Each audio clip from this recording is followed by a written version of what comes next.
Hi, hello everyone. Welcome back to my channel.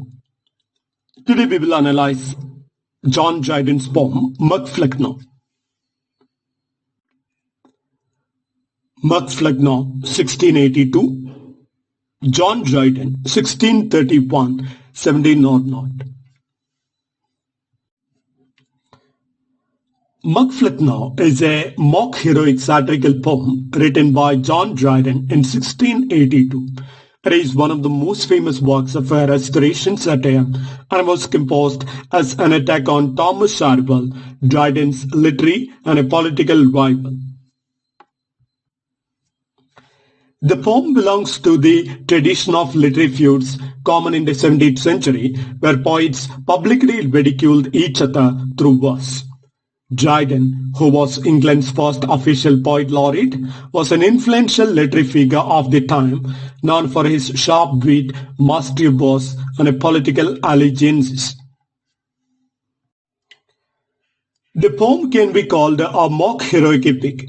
Flecknoe was written during a period of intense political and literary rivalries, particularly between Whigs, that is, Sharpell's side, and the Tories, that is, Dryden's side.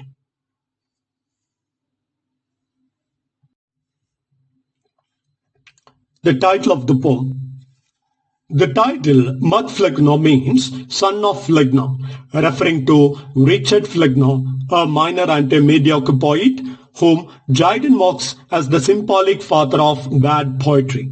In the poem, Flecknoe chooses Sharpell as his successor to the throne of dullness, presenting him as the worst poet in England. Summary of the poem. The coronation of Sharpell as king of dullness. The poem begins with the aging Flecknoe, the reigning king of dullness, desiring to abdicate his throne. He must find a suitable successor to continue the legacy of bad poetry. Among many uninspired poets, he finds Sharpell to be the most deserving, as he perfectly embodies stupidity and incompetence. Flecknoe declares that no one else is as naturally suited to the role over the kingdom of nonsense as Sharpell is. Journey through the kingdom of dullness. The scene shifts to London, specifically Barbican, an area known for low-quality theatres and cheap literature. Flecknoe gathers Sharpell's subjects, who consist of other dull writers and actors. The city is described as a place where bad poetry thrives and where literature has been corrupted.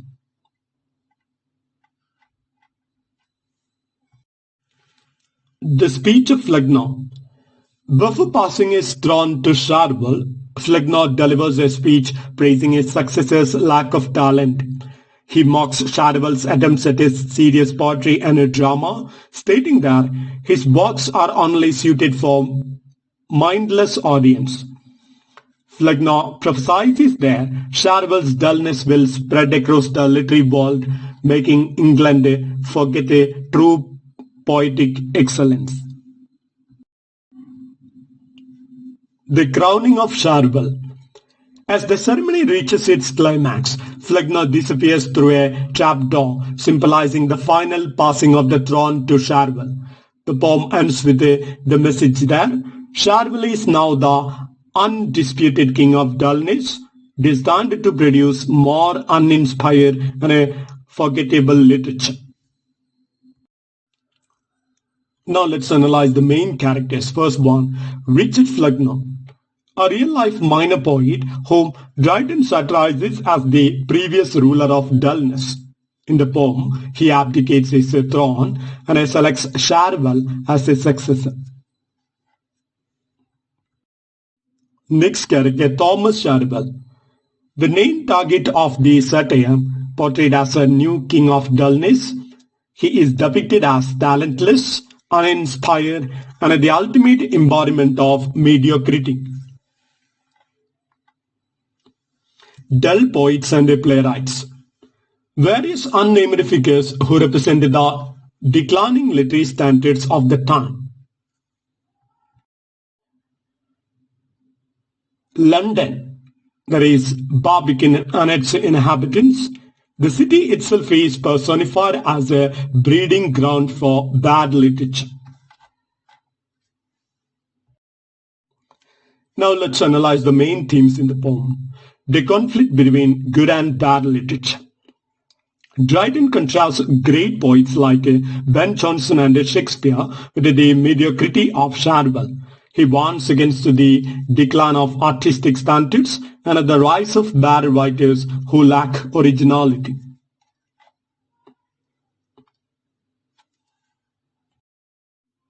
Mock heroic satire.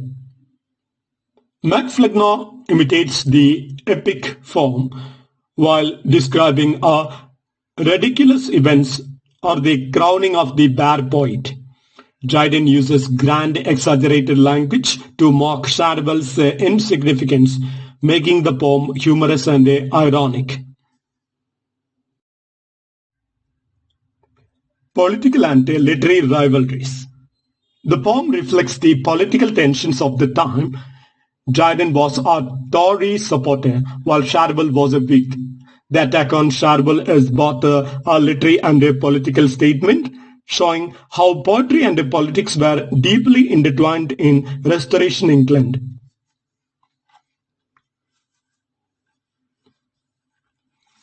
Fate and inescapable mediocrity. Flecknoe presents Shadwell's dullness as something predestined. No matter how hard he tries, he cannot write anything of value. This satirical divine prophecy mocks the idea that bad poets are born to be bad and cannot escape their destiny. Setting of the work. London, particularly Barbican, known for its cheap theatres and bad writers, Barbican serves as the symbolic capital of bad literature. An imagined literary kingdom. Flecknoe's rule over dull poetry transforms London into a mythical land where bad writing is celebrated.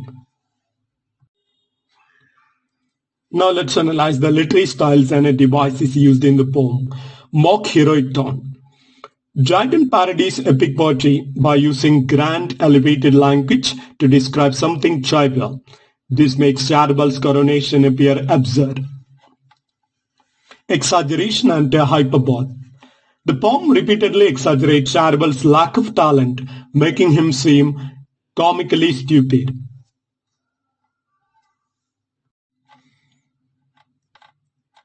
Imagery of decay and stagnation. Dryden describes Shadwell's world as one where ignorance and foolishness flourish, reinforcing his argument that bad literature is taking over. Irony and sarcasm. Dryden praises Shadwell in a way that is clearly satiristic, making the poem even more cutting.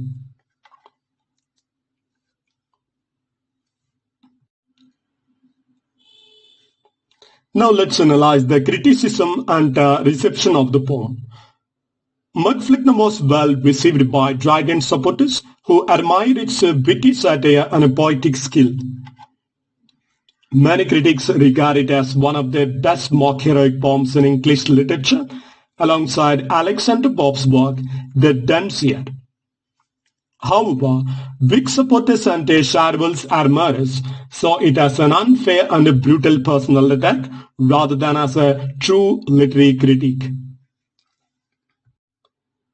Some later scholars argue that the poem is more than just a personal vendetta. It is also a commentary on declining artistic standards in Restoration England. Now let's analyze the main quotes from this poem. First of all human things are subject to decay, and when fate summons, monarchs must obey. Dryden opens the poem with a universal truth, stating that everything in the world, including great rules, will eventually decline. The use of monarchs is ironic because it refers not to a great king, but to Flecknoe, the king of dullness. This sets the stage for the poem's mock heroic tone, where a trivial subject is treated in a grand manner. The idea there, even the worst poet must pass on his legacy, makes the poem both humorous and satirical. Dryden is mocking the continuation of poetic mediocrity through Cherwell. The next quote. Cherwell alone my perfect image bears, maturing dullness from his tender years. Flecknoe declares that Cherwell is the ideal heir to the throne of bard poetry. He was destined for dullness from birth, implying that no amount of education or effort could make him a great poet. The phrase perfect image sarcastically presents Cherwell as an exact copy of Flecknoe, meaning that he is equally talentless. The word mature adds to the irony, as it suggests that instead of developing wisdom, he has developed a greater incompetence. Dryden's ridicule here is sharp, portraying Cherwell as a poet doomed to failure. Now the next quote. Nor let his love of nonsense fate control or make him write with elegance and wit. Here Dryden sarcastically praises Cherwell's commitment to writing nonsense. The line humorously suggests that even fate cannot interfere with his natural talent for writing poorly. The phrase elegance and wit contrasts sharply with Cherwell's actual lack of refinement, emphasizing his inability to write anything of value. Dryden is implying that Cherwell's poetic dullness is so strong that nothing, not even divine intervention, can improve it. This exaggerated mockery is a classic feature of satirical poetry. Now the next quote. Like a young prince, he claimed the promised land in a full succession to the realm of dullness. Cherwell is compared to a young prince inheriting a kingdom, but the kingdom is one of bad poetry and ignorance. The reference to the promised land is an ironic biblical allusion where the Israelites sought salvation. Cherwell is only inheriting a throne of mediocrity. Dryden treats the continuation of bad poetry as if it were a grand and a noble event, mocking Cherwell's lack of literary merit. This mock heroic tone makes Cherwell's coronation feel both absurd and comical. The passage suggests that, rather than improving literature, Cherwell will only ensure its decline. Now the next quote. Ish alone of all my sons is he who stands confirmed in full stupidity.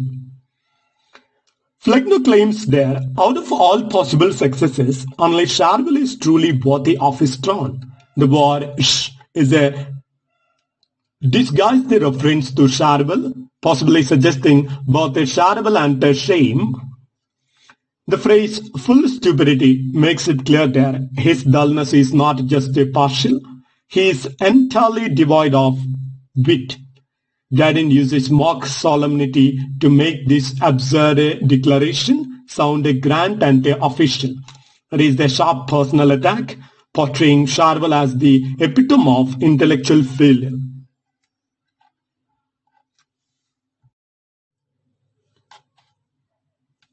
Now the next quote. Thy genius calls thee not to purchase fame in a keen iambics, but amid anagram. Dryden satirically suggests that Cherwell lacks the poetic talent to write sharp satirical verse which requires intelligence. Instead, he is only capable of writing anagrams, a lower and less creative form of wordplay. This reinforces the idea that Cherwell's literary abilities are limited and unimpressive. Dryden contrasts highly skilled poetry with pointless word games, making Cherwell appear ridiculous. It is another example of how Dryden belittles his opponent's poetic ambitions.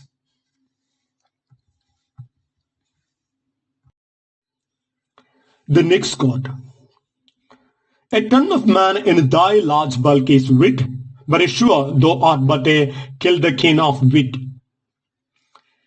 Here Dryden mocks Charleval's physical size and contrasted with his lack of intelligence. A tun is a large barrel, symbolizing Charleval's large body, while a kilderkin is a much smaller barrel, symbolizing his tiny amount of wit.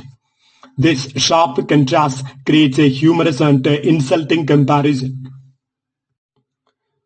Dryden suggests that Charleval has more physical weight than intellectual weight, reinforcing the theme of his stupidity and dullness. The insult is both personal and literary, attacking both his mind and body. Now the next quote. The rest to some faint meaning make pretense, but Charleval never deviates into sense.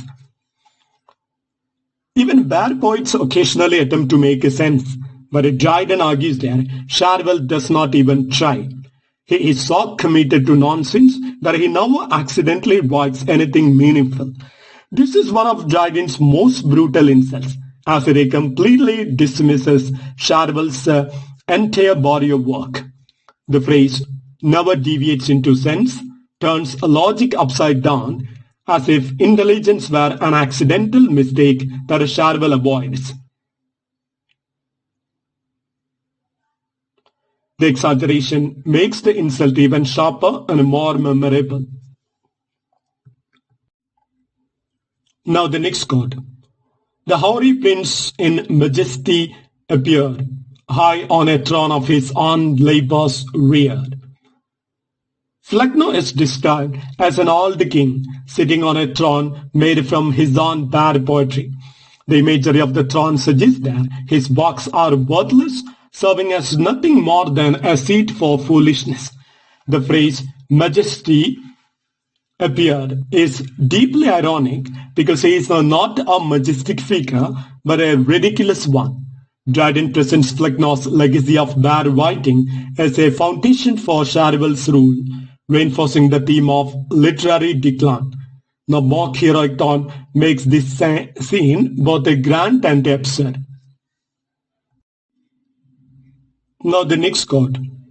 Let Father Flecknoe fire thy mind with praise, and Uncle Ogleby die and be raised. Dryden sarcastically suggests that Charleval should admire and envy Flecknoe and Ogleby, two poets known for their mediocrity. This is an insult disguised as advice, as no great poet would ever seek inspiration from second-rate writers. The use of fire thy mind is ironic because Dryden is actually saying that Charleval's mind is incapable of true inspiration. The line further suggests that Charleval's only literary role models are failures.